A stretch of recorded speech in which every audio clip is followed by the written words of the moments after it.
Sleepy. Come back in an hour. Need sleepy. Please go away. Let me sleep for the love of God! It's now time for the Billy C. Morning Show, part of the Billy C. Boxing Network. Interact with the show at BillyCBoxing.com.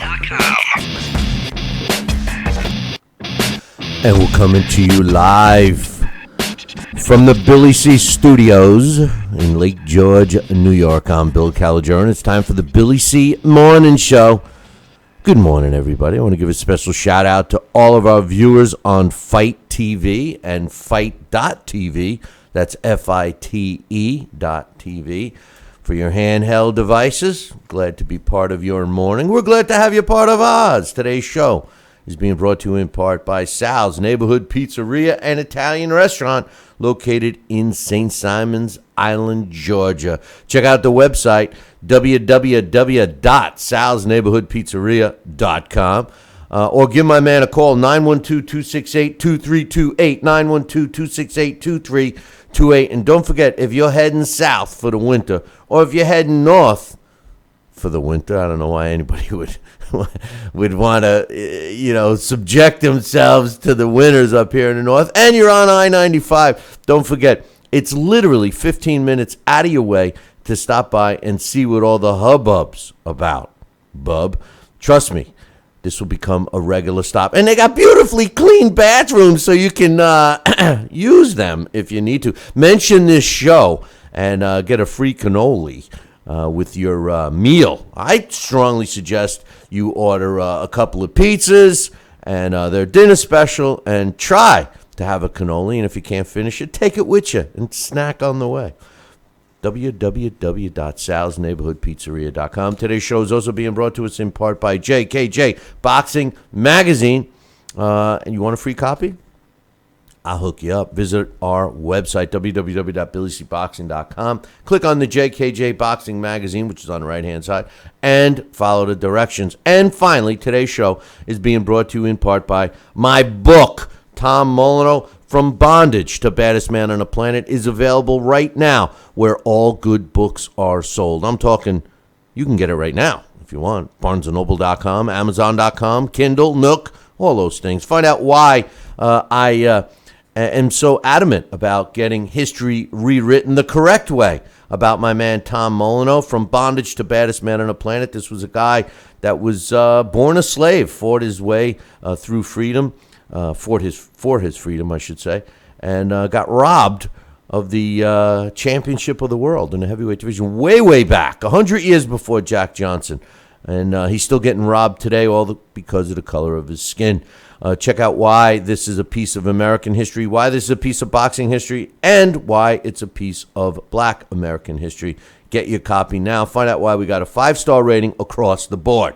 Tom Molyneux, From Bondage to Baddest Man on the Planet. Now, coming up, we got our Triple G, Kell Brook, and Roman Chocolito Gonzalez and Carlos-Cuadras post-fight thoughts. We did have some technical errors this week, preventing us from doing our post-fight show live as soon as the fight happened. I got a bunch of emails, a lot of people and their thoughts. But before we kick off the show, I want to give a shout-out to Aaron and Heather Sulky, who just got married. That's right. They just got married on Saturday in Queensbury, New York, and I wanted to give them a shout-out. A couple of great young people starting off their life together. So congratulations to Aaron and Heather Sulky, and I want to give a special thanks to their beautiful mom, Denise, who I got to hang out and chat with for a while. So congratulations to all of the Sulkys,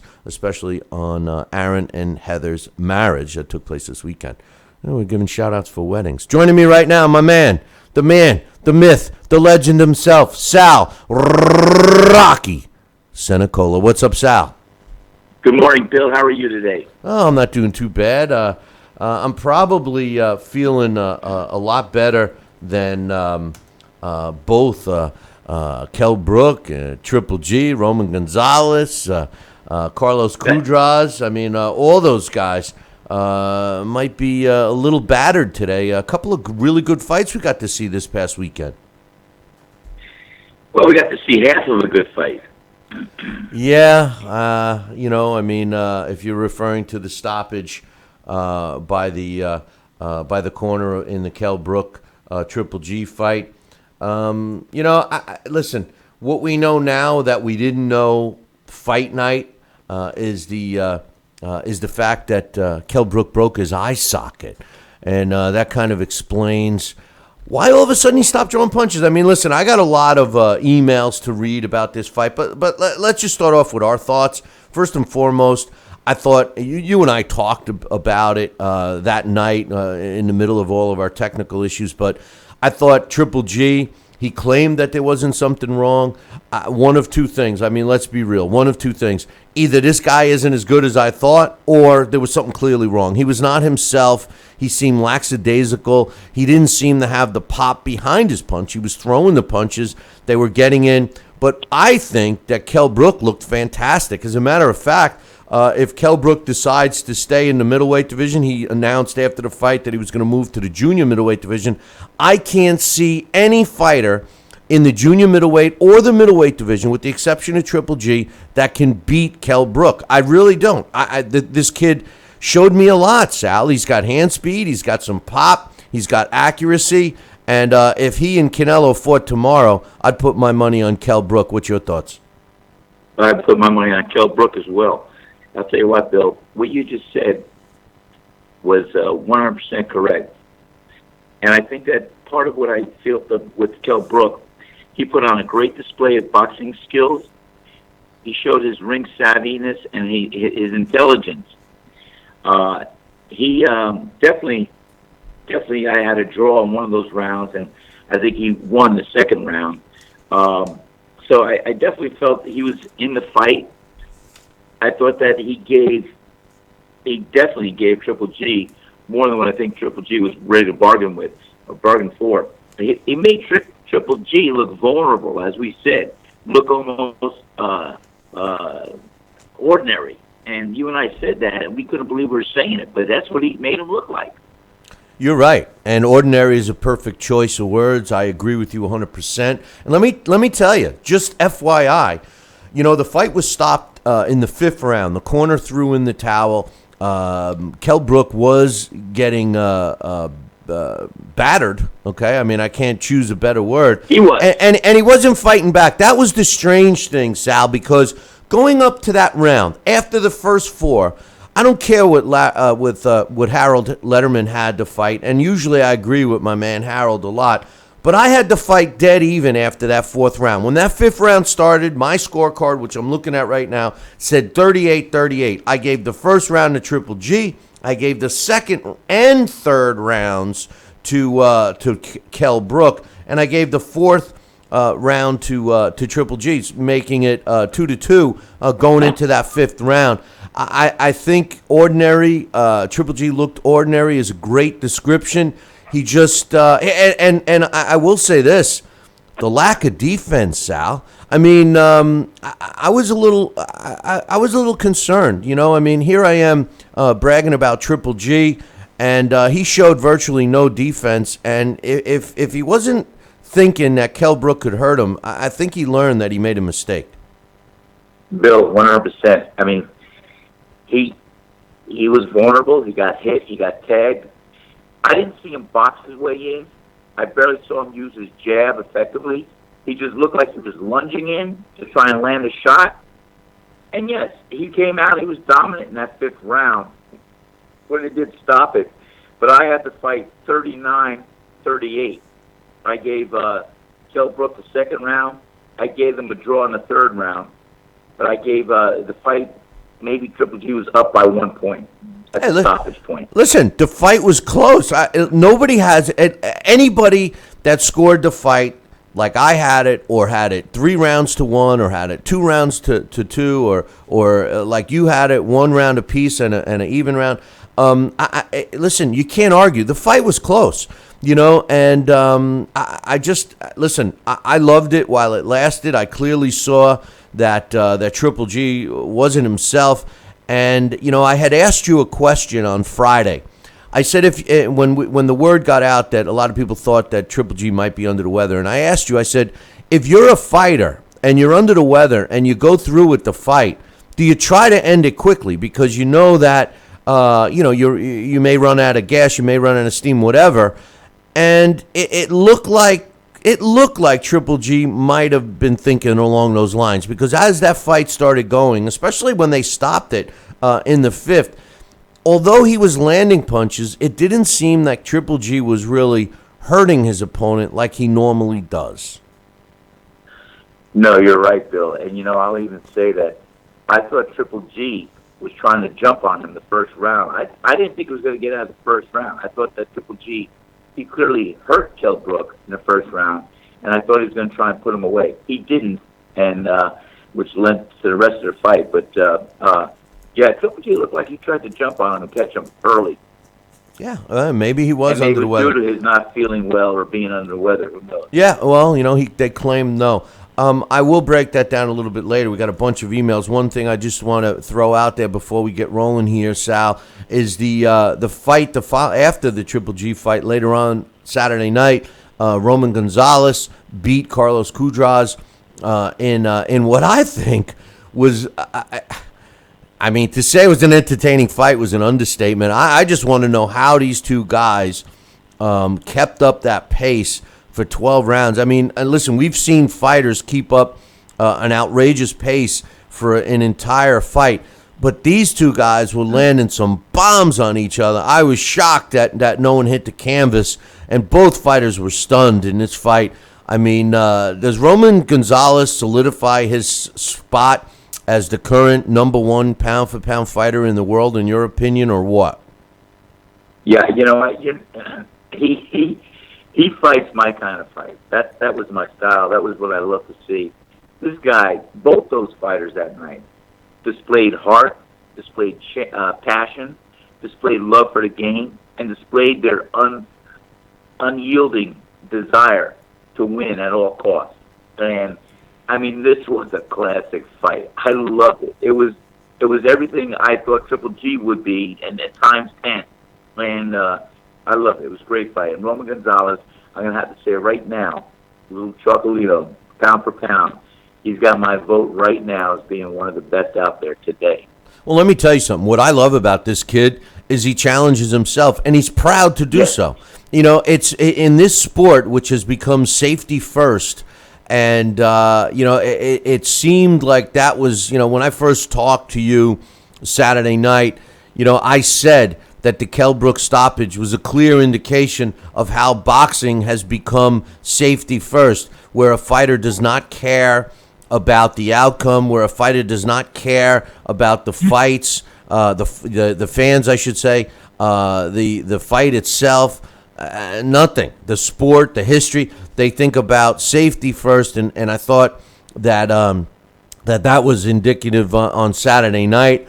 I mean, finding out later that a broken eye socket, which is extremely painful, I could see it, but Kell Brook looked kind of pissed when the fight was stopped, and I said to you Saturday night, I said, has this become boxing's version of the tap out? A fighter gets hurt and they throw in the towel. Do you see this happening more as the sport progresses here in 2016? Great line, great depiction, and you know what? This could be boxing's way of tapping out. Going down on one knee would be a fighter's way of tapping out, but we haven't seen that too much yet. So, but it's around the corner. I think you're right. Yeah, well, it looked like that on Saturday. Let's get some emails. I got a bunch of them here, and we'll go through the rest of the fights. I bet you do. Yeah, this first one is from my man Jesse. He says, hey, Billy C., I saw the fight, Brook versus Triple G, and I thought it was pretty good, but the eye was bothering Brook, and he couldn't do what he wanted to do. Triple G has lots of defense issues. Brooks tagged him with easy shots. Triple G stands straight up and is vulnerable to get a stoppage, to be stopped. He says, I actually think Brook kind of hurt him. Triple G punches were telegraphed. Triple G says he didn't feel his power, but I don't like it that he gets hit so much. He also says, I think it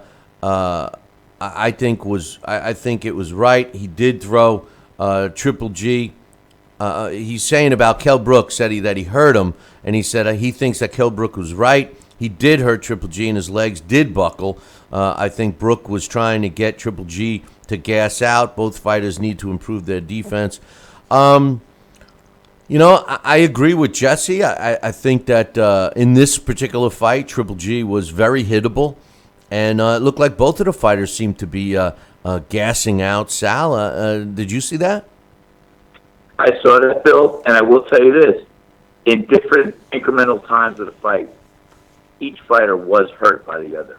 And I think Triple G, Kell Brook definitely got Triple G's attention with some of those right hands. And early in the second round or the third round, Triple G got caught with some pretty damn good uppercuts from Kell Brook that he easily hit him. In fact, it was my statement later after the fight when I was talking to myself. That's what I do when I watch a fight by myself. Why did he abandon the uppercut? Because in the second round, he used it very effectively. And then he seemed to get away with it. But he caught Triple G with some nice shots, and he hurt Triple G. I know that. And Triple G, I'll tell you what, we said maybe he looked ordinary. He looked not as invincible. If he gets hit this much during the next couple of fights, he's not going to have a long career. And I think you're going to see more people coming out of the woodwork, because he was exposed the other night. You're going to see more people coming out of the woodwork now stepping up saying, I could fight Triple G. I'm going to beat Triple G. I'm going to watch. He's going to have a plethora of fights available right now. I agree. And I also agree with you about the uppercut. Kell Brook was landing that uppercut. Triple G didn't seem to have an answer for it. And Kell Brook abandoned it, so very questionable there. The thing is I also agree with you. I think fighters are going to be coming out of the woodwork. They see some chinks in Triple G's armor, so to speak. Listen, I think that no fighter should underestimate Kell Brook. Kell Brook, I think Kell Brook has gained, in my opinion, at least for me, Kell Brook has gained more.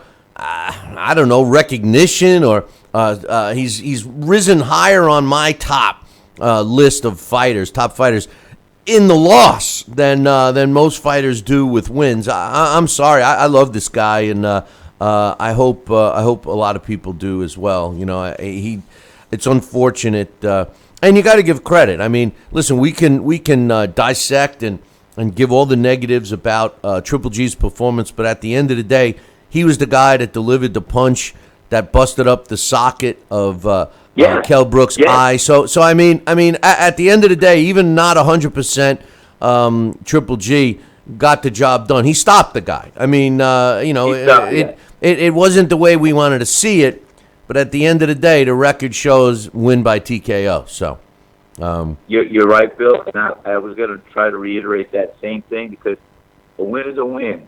But he did. I mean, you have to bust up a socket like that.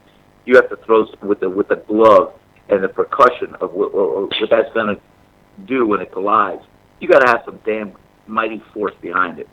And so Triple G's power is still evident there. And like I said, to the credit of both fighters, was it Kell Brook's style that kind of negated all the attributes that Triple G usually goes into the ring with and made him look average or ordinary?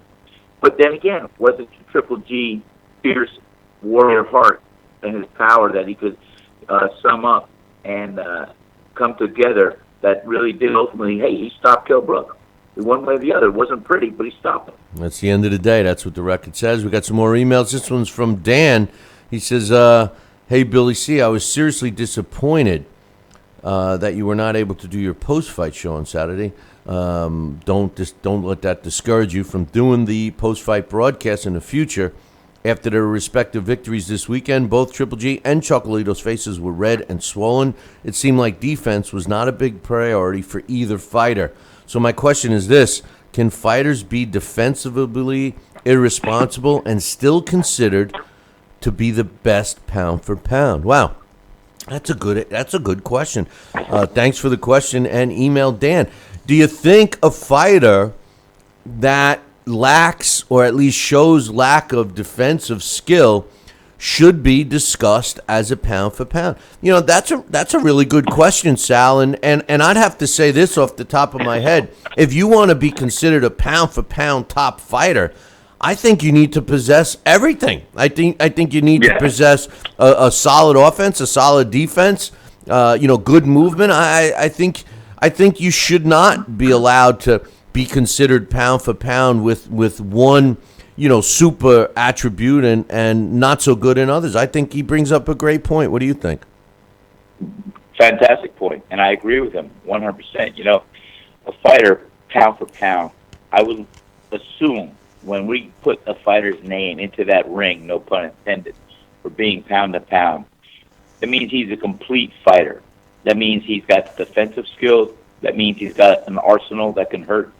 That means he's got ring intelligence and savviness and ring generalship. That means he's a complete fighter. Pound for pound, he's one of the best. I'll debate people every day. As a lightweight, I thought Roberto Duran was one of the greatest lightweights to ever step into the ring. There's not too many people, I think, as a lightweight, 135 pounds, that could get by Roberto Duran, aside from Esteban de Jesus the first time. But, when you look at a fighter, they're a complete arsenal. They're a complete fighter. They can take a punch. They can avoid a punch. They have defensive skills, offensive skills, ring intelligence, savvy, heart, passion, desire, conditioning. You name it. That's a complete fighter. No doubt. No doubt about that. I agree with you 100%. Coaches in the chat room saying, well, then what about Ali's rope-a-dope? I think that's a different situation. Hey, for all the live viewers right now, I know that there's other, chat rooms around, but if you want to come in and be included in our discussion, come on over to the chat room on BillyCBoxing.com.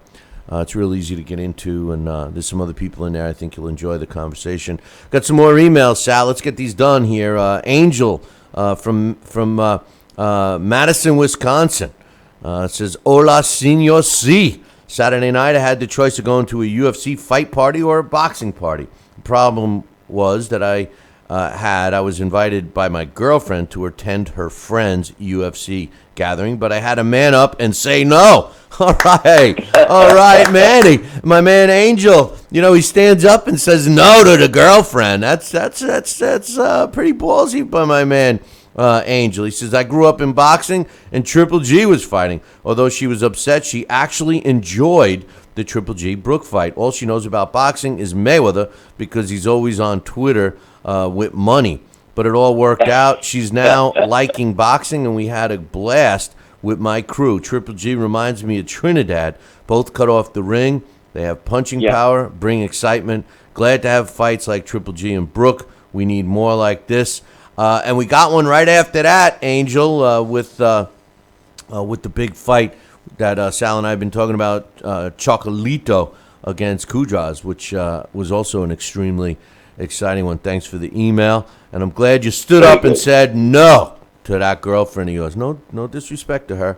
But anyway, we got another one from Raheem. He says, hey, Billy C., it's Raheem. What a great fight between Triple G and Brook. I thought Brook would win by knockout because he never lost and fought better quality boxers. Raheem is one of these guys that has drank, I don't know how many gallons of the bullshit Kool-Aid that Floyd serves.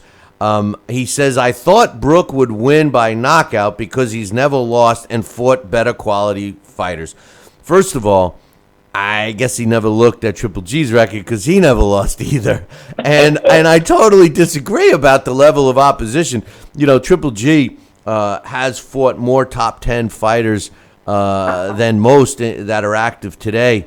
And I have a whole breakdown I'm going to get into a little later. But open up your eyes, Raheem. You're looking at things through blinders. He says, anyway, I was disappointed with the stoppage when Brook didn't ask for it to be stopped. I think Triple G was totally exposed with a lack of defense against a top-tier boxer. Triple G needs to fight Canelo, and I think after Brook, Triple G will avoid Canelo. Triple G will not avoid any fighter. No, he will not. Make no mistake, you got it backwards again because of the Mayweather Kool-Aid crap you put down your throat. The truth of the matter is the fighters are avoiding Triple G. All right. And as far as the stoppage goes, again, you're not looking at this intelligently, Raheem, because the stoppage, even though I agree that Kell Brook appeared that he did not want the stoppage, kudos to his corner for making a decision for him. You know, a good corner makes the decision. They save the fighter from themselves. It's the corners that are so tough and send their guy out there when they know he's hurt. Those are the guys that do a poor job because they endanger their own fighter. So kudos to Kell Brook's corner for taking matters in their own hand. Although I said it seems like a tap out, on the other hand, you know, I'm never going to argue with a corner for making a decision based on them looking out for the health of their fighter, or for that matter, a referee that makes a stoppage. We've heard it from many people, including Hall of Famer Larry Hazard. It's better to stop a fight too soon than too late, and that's kind of what took place Saturday. He says Triple G needs to fight Canelo, but since he chose not to fight him after the Khan fight, I'm afraid he'll opt out. My father had a good night. He had Triple G winning, and he thinks Triple G will beat Canelo. I want to know if there's a rematch with Brook. If so, I think Brook will be able to train better and have a better shot. Triple G looks slow, and I think his age is catching up with him. I agree with your father, Raheem. You should listen to your old man. He seems to know a hell of a lot more about boxing than you do. And the truth of the matter is that Triple G will fight Canelo if Canelo ever grows the hairs on his little teeny balls, and he will beat him. As far as a rematch is concerned with Kell Brook, I don't see it happening because there's going to be too many opportunities for Kell Brook. Why should he risk another fight with Triple G? I do see Canelo and Triple G possibly fighting, but I may also see that that Canelo and Kell Brook might fight first. What do you think, Sal? I think either one of those fights, as you know, I was a big Canelo fan. I'm still a fan of Canelo. I like Canelo, but you know what? You want to see Triple G re-solidify his respected place in the middleweight division. Put him in with Canelo. I still think he'll destroy Canelo. I don't think Canelo has the boxing ability to move like Kell Brook. Bingo! You hit it right on the head, Sal. That's why you're an expert, because you know Kell Brook moved around, and you know, although Triple G was cutting the ring off the way he normally does, Kell Brook was nailing him with shots while he's moving. That's why Floyd actually. Yes, he was. Floyd wouldn't do bad if Floyd ever had the balls to challenge himself. Floyd could probably pock shot him as well. But Canelo doesn't move like that. Canelo has to stand in front, and he's vulnerable for a power puncher like Triple G. Great point, Sal. Great point. Thank you. Hey. And if Canelo chooses to fight Kell Brook, I mean, that's another one. I think it would be a great fight, but I'll see Kell Brook beat Canelo there. I'll call Kell Brook over Canelo. Let me ask you a quick question before I continue with these emails. Do you think Kell Brook's negotiation power rose Saturday night? I mean, you know, he did fight in London. Triple G accepted the fight in London. People are talking about the possibility of a Canelo-Kell Brook fight now, but you know, Canelo seems to think he's in control of everything. He wants to call all the shots. He wants to fight where he wants it, and all of this stuff, ripping a page out of Mayweather's book. Do you think Kell Brook is in a position now to say, no way, Jose, no pun intended, we're going to fight in London? I mean, they had 20,000 people there. The place was rocking, man. I mean, you can't deny that. No, you cannot deny that. And here's my thought on that. I think Kell Brook is in a position to sell a good case of why he should have it in his backyard because of the enthusiasm. I'll tell you what, those European boxing fans, they are pretty damn good people. They get behind their fighter and they rally and they make it known that they're there to support a boxing match, not just their fighter, but a boxing match. And that's good. Like our United States fans are fantastic too. But when I saw Kell Brook sell out that crowd, this and that, that's a good point. If there's money involved and promoters are smart enough to be humble and say, hey, we can make this much more money with the exposure over here, with this fight here, than we can somewhere else, you know, it's going to come down to logistics, somebody being humble, and whatever. But I think Kell Brook could also rise to the occasion, take the show on the road. I'd like to see what the next opportunities do lie ahead. You mentioned earlier, no, I don't think in any way, shape, or form did Kell Brook hurt any of his marketability. In fact, I think he increased his value tenfold, because now he's not only known by some fighters on the tertiary or the outside of the ring, he's very well known now. And I'll tell you what, all my kudos and respect for him. I think he's a damn good fighter, and I think he can choose between the welterweight and middleweight division, and I think he'll show us some good display in the future. Yeah, I'll tell you what, there's no better fans at a live event than the Brits, because I mean they're singing and partying, and you look through the fans, when the camera pans to fans, it's such a diversified crowd. You see young people, old people, men, women. I mean, it's an event. We've talked about this before. Something that we here in the United States, we're a bunch of lazy bastards. I mean, here in the States, even a guy like Floyd Mayweather, who does so much with the pay-per-views, and obviously he makes the money, he doesn't sell out. He didn't even sell out 15,000 seats in his last fight. And yes, he did the pay-per-views, but my point wasn't about Floyd. My point is the fan chooses to stay home and watch it, whereas over in England, they get out there and they go and have a night, and it's fun to watch, and it brings excitement to the fight. I mean, the fighters gotta feel it. I've talked to listen. Charlie Fitch is a referee. He's out of New York. He's a friend of mine. And he went and covered a fight in England one time, and I asked him, and he says it's electric. You can feel it, and the fighters definitely feel it. So that's a big positive. But a couple more emails here, Sal. Go ahead. I'll tell you, I just want to reiterate that. You said something like that. I can picture some of these fans out there maybe having a tailgate party and waiting to come into the arena. But they looked that enthusiastic. They were all there. They're all supportive of their fighter. And I agree with you. What an enthusiastic, electrifying atmosphere to fighting.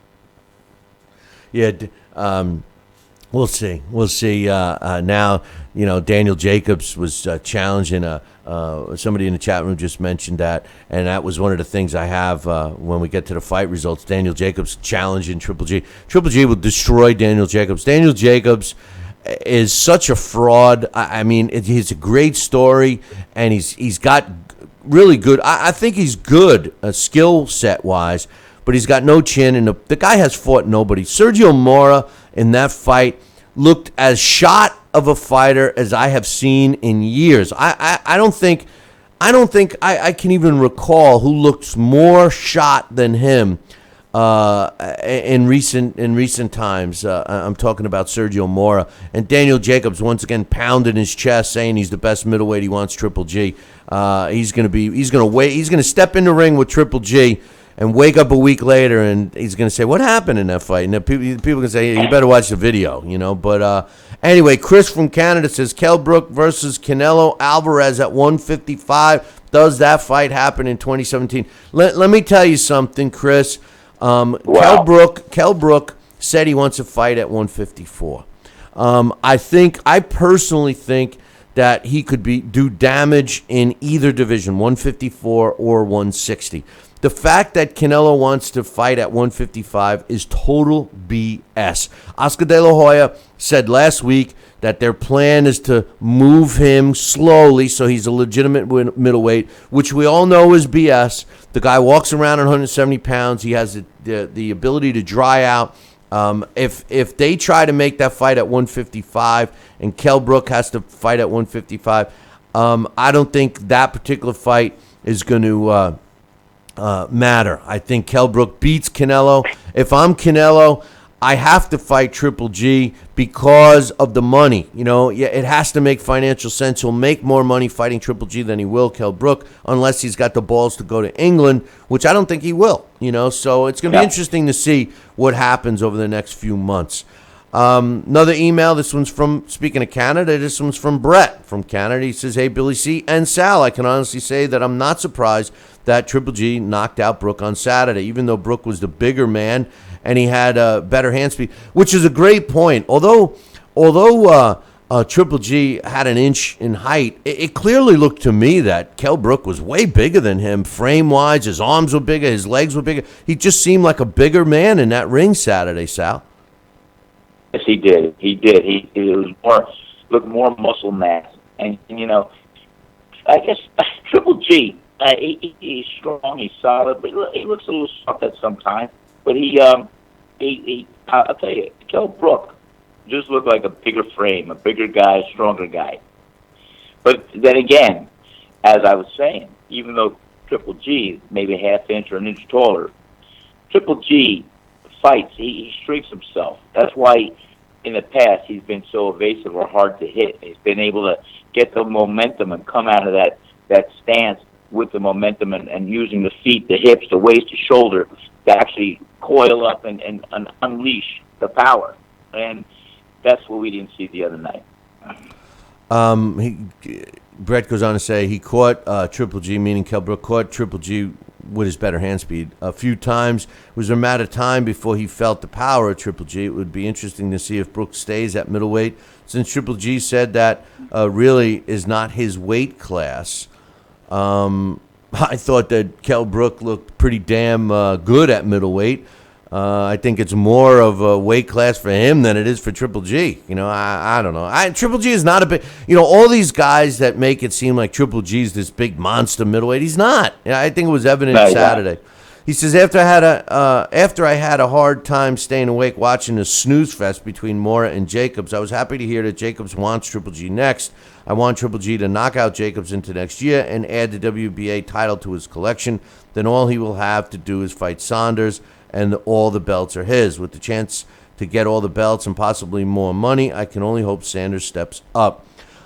Just FYI, Triple G does happen to have the Super WBA championship strap, but like true BS fashion with the sanctioning bodies, the WBA, who has given Daniel Jacobs the regular title, has ordered the fight. So in other words, when you get elevated, when you hear the announcement that you're being elevated to a super champion status, what that really means is you're getting screwed, because then you have to get in line to fight the regular old dirtbag champion, and that's exactly what's happening. I think that it's a great fight for Triple G.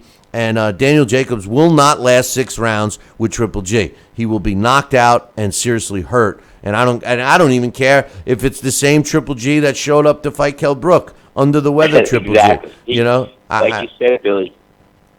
I'm sorry. No, go ahead. I'm sorry. Go ahead. I was getting excited. I kind of chimed in. I'm sorry. Go ahead. But I see the next 3 fights for Triple G: Saunders, Jacobs, and Canelo. And I think it would be interesting, but I think he'd be dominant in all 3 fights.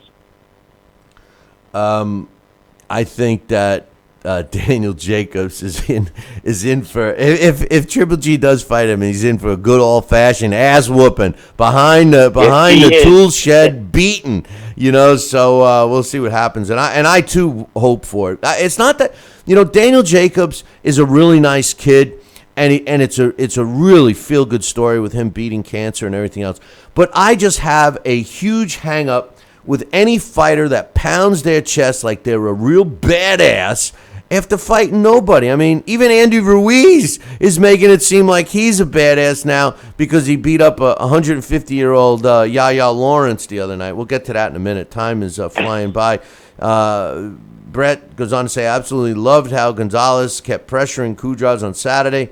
He was great at cutting the ring off, throwing punches and bunches, and putting unrelenting pressure on Cuadras. I do think that to the dismay of Cuadras, Gonzalez won the fight, and it will be interesting to see what happens next.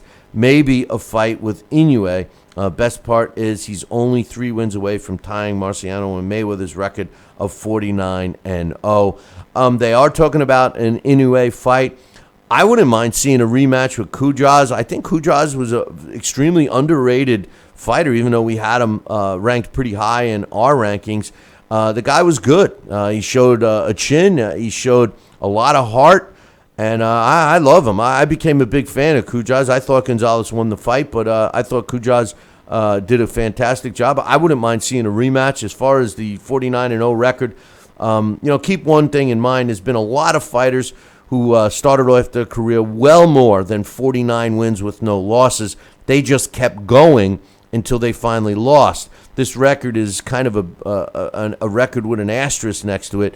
You get 50 wins and then retire. That's a record, but you got a guy like Julio Cesar Chavez that won 80 fights before he lost, and that's not considered in the same breath. One last thing I'll mention about that 49-0 record. The one thing I like about Gonzalez and his potential for breaking that record is that this guy has fought the best of the best of the best in his divisions that he's fought in. All you got to do is look at who he fought, all the top guys. And Saturday night was no exception. He goes in and fights a top guy in a bigger weight class and wins, So kudos to him. We got a couple more emails. This one's from Joel. He says, hey, Billy C. Well, I thought Triple G didn't look great Saturday. He got the job done. I do not believe Billy Joe Saunders will ever get in the ring with Triple G when he avoided a guy Triple G defeated in Gabe Rosado. I think he avoided that because it didn't make financial sense.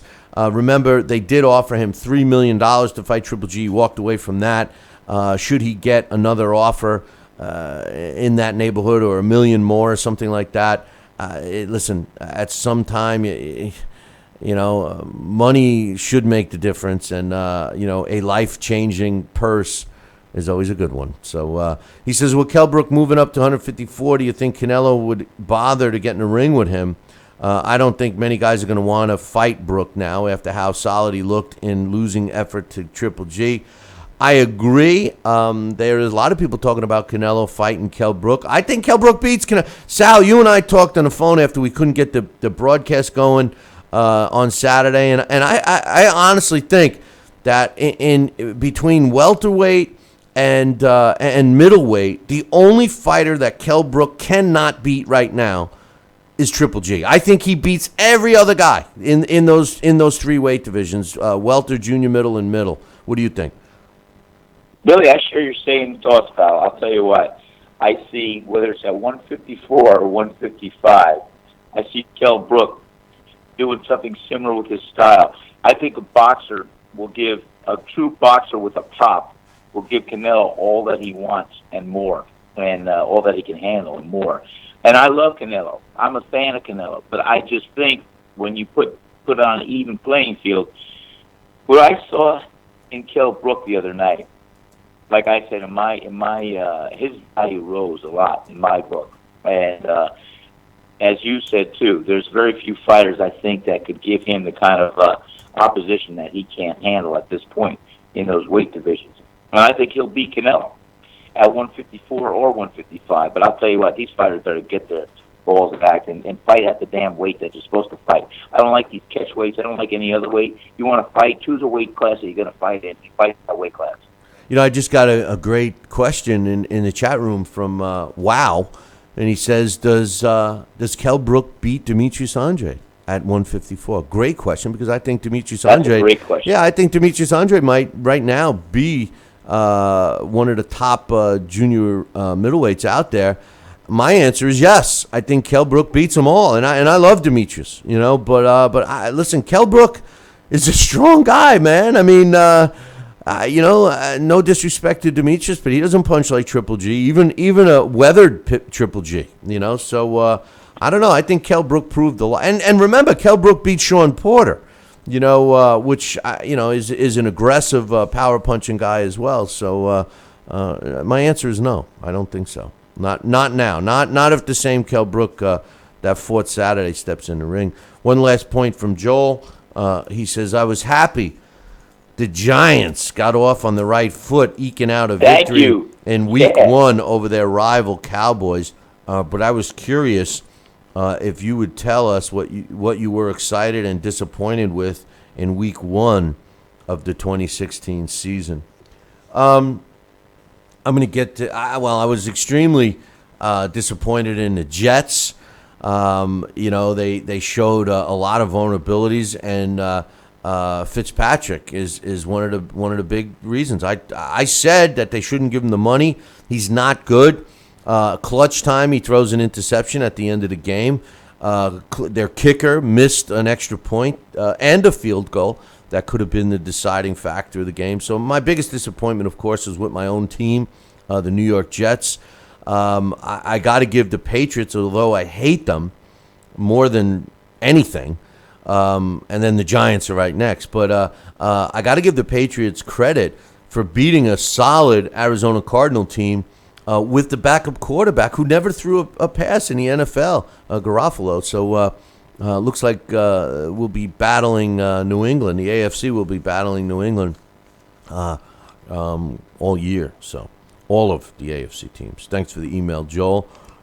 This one's from, he doesn't really, his Live 11 says, Billy, top universities like Alabama, my team, Ohio State, Miami, Texas A&M, Florida State, better start scheduling tougher opponents rather than playing these lower-tier Division I AA schools. These schools should play each other. They do. This weekend we did have some homecoming games in college football that seemed to be mismatches, but a lot of these teams played the bigger, better teams really solid.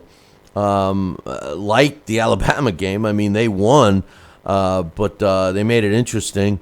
And same thing took place in several other games throughout the college football day on Saturday, so you can never write them out. And speaking of football, my year to date, I'm 3 out of 4 with a push, 75% winning percentage. I had Navy -4 against UConn. And that's exactly what happened. Navy won 28-24 by 4 points, and that goes as a push. I lost my NFL game. I had the Browns +5 versus the Eagles, and the Eagles scored late a couple of times to win 29-10. So I don't have a game for Monday night. We got the Rams playing the 49ers and the Steelers playing the Redskins. Both of them are tough games. The point spread is 3 on both. I am not picking a diamond pick on either one of those games. I think they're both going to be competitive games. And I do think Washington might fare a little better than people think. And I think that the 49ers, although they're not the better team, I think that there's a lot behind them, and they are also a team I'm leaning towards, but I'm not giving any official picks. The NFL, just to get you caught up with some scores, the Packers beat the Jaguars 27-3, Ravens over the Bills 13-7, Texans over the Bears 23-14, and the Texans came from behind to do it. The Eagles beat the Browns 29-10. The Buccaneers topped the Falcons in a good one, 31-24. Vikings outlast the Titans 25-16. The Bengals beat the Jets 23-22. The Raiders and the Saints. What an exciting game that was. Raiders come out by 1, 35-34. Chiefs and Chargers went into overtime. Chiefs won 33-27. Watch out for the Kansas City Chiefs this year. Seahawks over the Dolphins 12-10. And a late score from the Seahawks won that one for them. Dolphins, they just find ways to lose, similar to the Jets. The Lions topped the Colts 39-35. The Giants, like we said, beat the Cowboys 20-19. The Cowboys did have a chance to score the winning field goal, but their wide receiver stayed in bounds. They had no timeouts left, and the clock ticked away. I saw that. We were out to dinner watching it.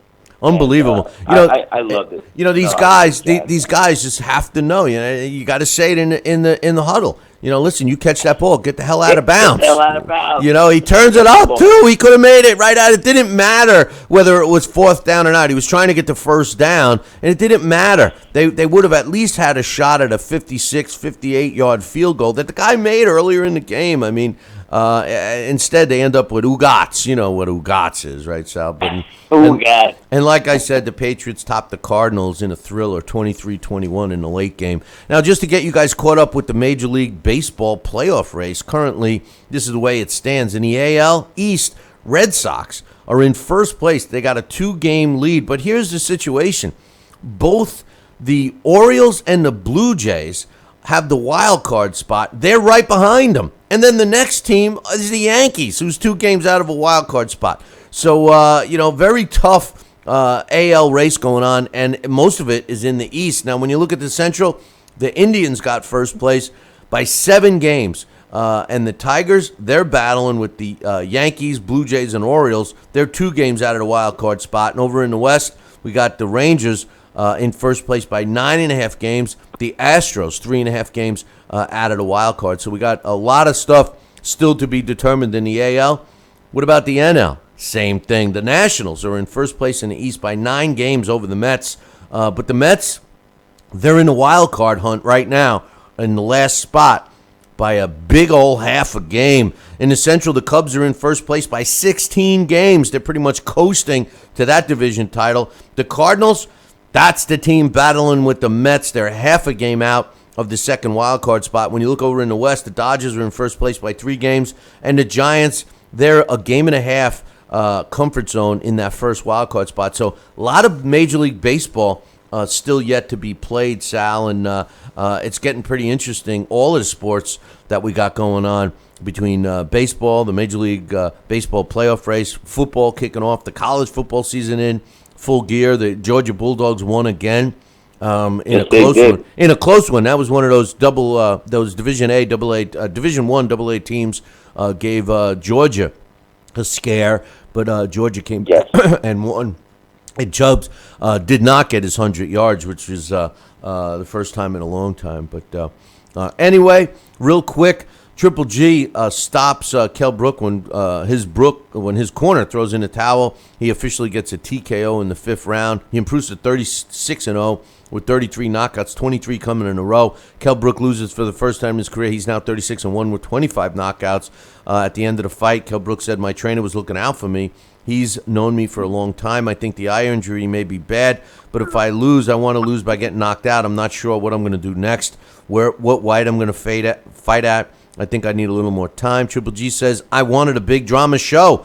This was more like a street fight. I knew I was stronger than him. He couldn't handle my power. I knew I was hurting him. I want to fight Billy Joe Saunders next. He has the WBO belt, and I want a unification fight to get all of the middleweight titles."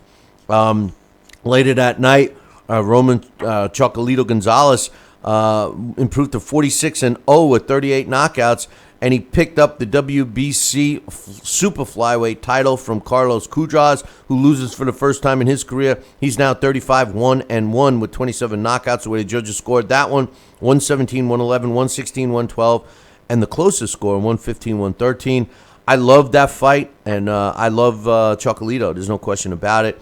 In a fight that kind of was anticlimactic, in my opinion, Yoshiro Kamigagi improved to 27 wins, 3 losses, and a couple of draws when he knocked out Jesus Soto-Carras in the 8th round.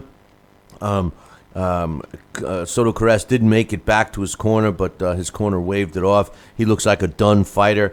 They were discussing how he was discussing with his family that how this might be the end. And Sal, we know when you're talking about retirement before you step in the ring, you've already retired. So great career from Jesus Soto-Carras. You never knew which one was going to show up in the fight, and the one that showed up on Saturday wasn't the one I was hoping for. But anyway, Ryan Blue Chip Martin improved to 16-0 with 9 knockouts. When he beat Cesar Villagara, who dropped to 9-2 when he won that decision. Also, on the other side of the pond, Lee Haskins retained his belt when he improved to 33-3 over Stuart Hall, who drops to 20 wins, 4 losses, and a couple of draws. The judges scored that one 115-113, 117-111, 116-112. All in favor of Haskins. In the flyweight division, John Real Casimiro improved to 23 wins and 3 losses with 15 wins coming by knockout, retaining his belt when he beat Charlie Edwards via a 10th round stoppage. Edwards loses for the first time in his career. He's now 8-1 with 3 knockouts. Also in the super middleweight division, Callum Smith improved to 21-0 with 16 knockouts when he stopped Norbert Nesapati, who drops to 21-4 when he couldn't come out for the 7th. Martin Ward improved to 15-0 with a couple of draws and claimed the vacant British super featherweight title when he stopped Andy Towan in the 8th round. Paul Smith improved to 38-6 with 22 knockouts when he scored a 5th-round stoppage over Daniel Reggae. In the welterweight division, Conor Benn improved to 4-0 when he stopped Joe Ducker in the 2nd round. And Kid Galahad in the featherweight division improved to 20-0 when he took care of Emilio Salavani, who drops to 17-24. In the heavyweight division, Andy Ruiz Jr. improved to 27-0 with 17 knockouts when he scored a 10-round decision over Franklin Yaya Lawrence, who drops to 21-3. 99-91 twice, 100-90 was the way the judges scored that one. Apparently, he and Huey Fury are fighting in a title elimination fight on October 29th in England. So we'll keep our eyes on that. More heavyweight news. Derek Chisora and Robert Helenas was both fed a couple of sacrificial lambs and came out with W's on Saturday. And a bit of an upset in the super middleweight division. Mike Gravonsky improved to 21-2 with a draw when he won a decision over previously unbeaten Jake Carr on Friday night. I'm sorry, on Saturday night in Tacoma, Washington. Carr loses for the first time in his career. He's now 11-1 in the super middleweight division. On Friday night, Daniel Jacobs.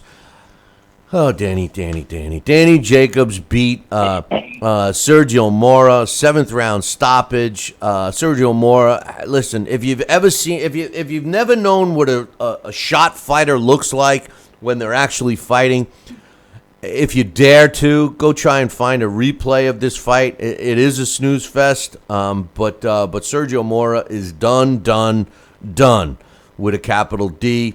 Daniel Jacobs calling out Triple G. What a fool, but nonetheless, he improves to 31-1. Latin Snake, bye-bye Latin Snake. Never liked him, and he didn't even go after Daniel Jacobs. It seemed like Daniel Jacobs was hurting him with every punch he threw.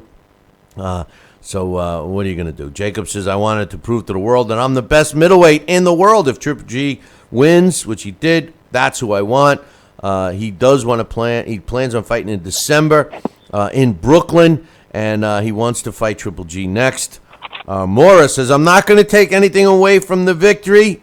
But what happens, Sal, when the fighter says, I don't want to take anything away, but, here it comes. I don't want to make an excuse, but here comes the excuse, right? He says he never recovered from an illegal rabbit shot to the back of the head. He's claiming that's why he lost the fight. Mora, shut the F up. You're done. You're spent. Go home. Get out of here.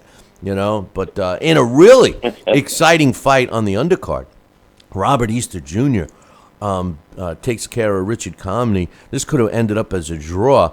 I love this fight. If it didn't end up as a draw, the last round won it for Robert Easter. He improves to 18-0 with 14 knockouts. Richard Comey drops to 24-1. Here's a fight that I would love to see a rematch with. If you missed this one, go back and watch it. What an entertaining fight between two guys that really gave it their all from the opening bell to the final one as well. And Travis Kaufman improved to 31-1 when he took care of Joshua Gormley in the 2nd round. Kaufman slowly is moving up the heavyweight ranks. And in the junior welterweight division, Steve Claggett won a 10-round split decision over Emmanuel Robles on Friday night to improve to 24 wins, 4 losses, and a draw. Robles loses for the first time in his career. He's now 15-1. Scores were 98-92 twice for Claggett, and a third judge had it 96-94 for Robles. Most people in attendance felt that Claggett won the fight easily, which always makes you wonder about some of these judges, Sal. But Claggett, we're scheduled to have him on the show, so we'll be talking to him about that. But just to get back to the fights from Saturday, Sal, Triple G against Kell Brook. When you look at Triple G's record, for the people that say he hasn't fought anybody, he won the last, including the fight on Saturday, he won the last 23 fights by knockout and in a row. And he's fought more top 10 guys in the middleweight division and in most divisions than most fighters, with the exception of Chocolatito. He was 4 years older than Kell Brook. He did have an inch and a half height and an inch reach advantage, but it didn't appear that way, at least the way I was watching it on Saturday. No, not at all. Like we both said, Kell Brook seemed to be the bigger fighter on a couple of different levels. But, we can talk all we want about how, we saw that definitely Triple G was exposed and everything else. But the end result is he had to hurt Kell Brook with some of those shots that he caught him with. And so a win's a win, and he won. It wasn't the glorious way we wanted to see the fight go, but he's still strong. He's still a great fighter, and we're going to see what he does. And, the only one that I don't think is going to have an increase in his real estate value is Canelo Alvarez. He's got a fight coming up this weekend. We're going to start talking about it, I'm sure. But, Kell Brook, I think, increased his value overnight. Triple G, even though he put some questions or chinks in the armor, as he said, he still holds great value and great dominance. We're going to see what Canelo does after this Saturday night. I don't even think against the opponent he's fighting, it's going to have much of a mark on his credibility. Nah, listen, he made a bad decision. He's trying to copy Floyd. I mean, listen, it's so obvious that he's trying to copy Floyd. It's sickening. I mean, the only thing worse than blatantly copying Floyd is all the fighters that have blatantly tried to copy Muhammad Ali with the trash talk. If you're going to do it, you got to do it right. At least Floyd Mayweather is a huge draw now. Now I'm jumping the gun here. If Canelo does well with this pay-per-view on Saturday, then we all gotta just shut up, But I don't think he's gonna. I think maybe his Mexican fan base will buy it, but I think a lot of people won't. And if I didn't have to, I certainly wouldn't. It's not going to be a competitive fight at all. And the rest of the card sucks too. The best fight on the card, I think, is Gabe Rosado against Willie Monroe. That's the best fight there. But one thing I want to add about Roman Gonzalez' fight against Carlos-Cuadras. These guys were evenly matched, going into this fight. Roman Gonzalez was basically in a division below. He was ranked number 1. He was also given up an inch in height and 2 inches in reach. And he was also a year older than Carlos-Cuadras, who obviously was bigger. He did have the height and reach advantage. And he was ranked number 1 by the computer, number 2 by us. When you look at both of these fighters real quick, Roman Gonzalez, his last 5, and this is just his last 6 fights, 5 were the best the flyweight division has to offer. 5 of his last 6 fights were the best fighters the division had to offer. Talk about making a statement. And when you look at Carlos-Cuadras, you could make the argument that, his last several fights were against really tough opposition as well, coming up with 1 draw against Jose Salgado when that fight ended because of a cut. They had to go to the scorecard. So, 2 really good fighters and in a really good fight. I mean, I can't say enough about that particular fight, Sal. No, and I agree with you, Bill. I remember watching the fight. And Cuadras, he was unrelenting. There would be moments during the course of a round where Gonzalez would either stop punching or put in a defensive. Maybe Cuadras was going on the attack, and then he would be unrelenting with his vicious hook and right hand body attack.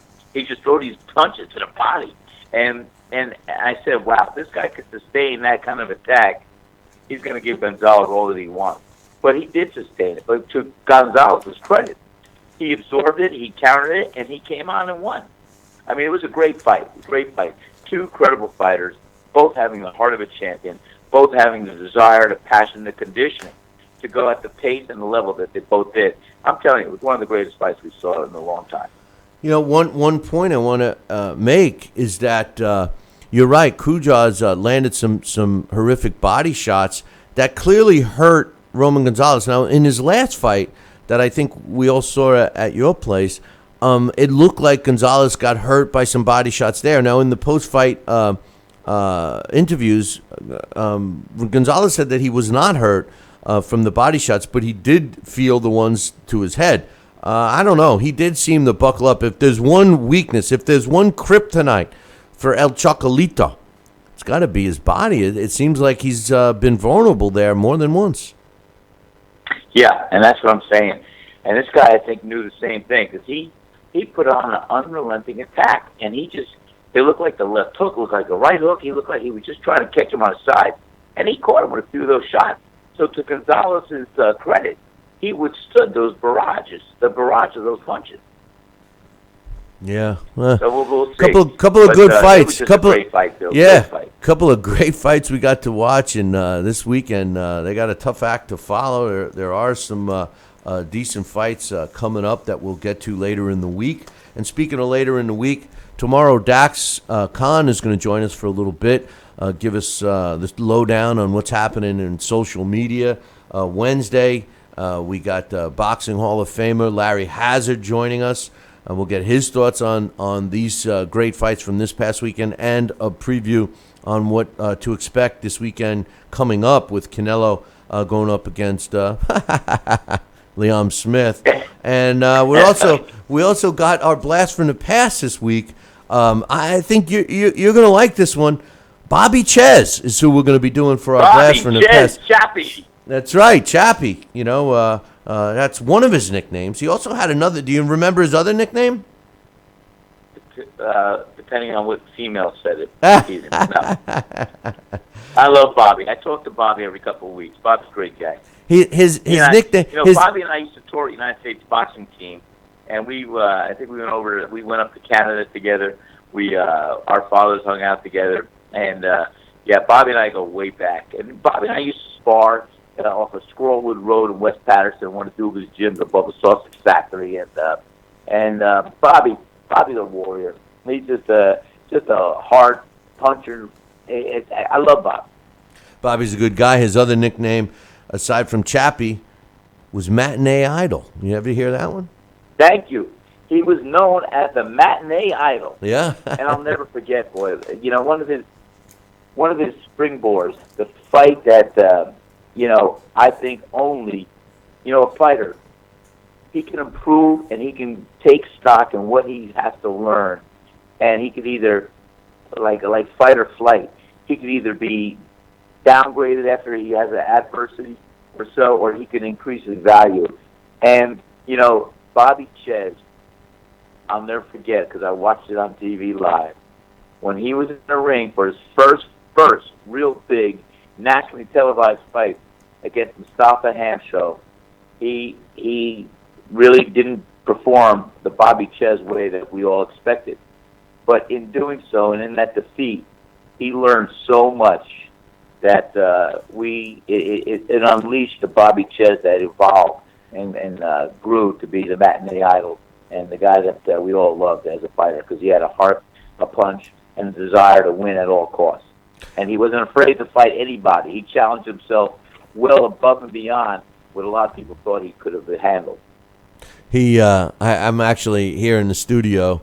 Behind the camera shot is my office. I got a lot of boxing photos up, and I don't usually get pictures with fighters. I just don't. But I do have one with me and Bobby Ches at Mohegan Sun several years back when he was doing the broadcasting, and it's one of my favorite pictures. But anyway, Sal, I'll be looking forward to tomorrow. We got more talk about this fight, so we'll start breaking down the big fights this weekend. And I'm curious to see what you guys think. If you have any more to add, make sure you drop me an email, Billy@TalkinBoxing. That's TalkinBoxing.com. If you take the time to write me an email, I'll take the time to read it. So I'll leave you guys with this. Just remember to tune in tomorrow morning. Same bat time, same bat channel. Until then, ciao, baby.